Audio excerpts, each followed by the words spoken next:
So here's how to perform an internet speed test on your iPhone. Now we're going to do this without installing anything on the iPhone. So what you want to do is go to Safari browser, and on Safari browser you want to go to google.com, or if you have a shortcut, just tap on it to go to the Google search page. Then here you want to search for internet speed test. So just type internet speed test, and then from the results, the Google search results, you should see this at the top, and you can tap on run speed test. So that's going to run a speed test. It's going to start with the download speed, and it will give you the result for download speed.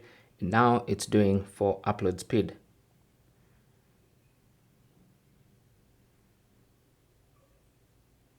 And then it's going to give you results like that. Okay, now if you need to capture this, you can either take a screenshot or just save that page. Thanks for watching. Comments and questions down below, and good luck.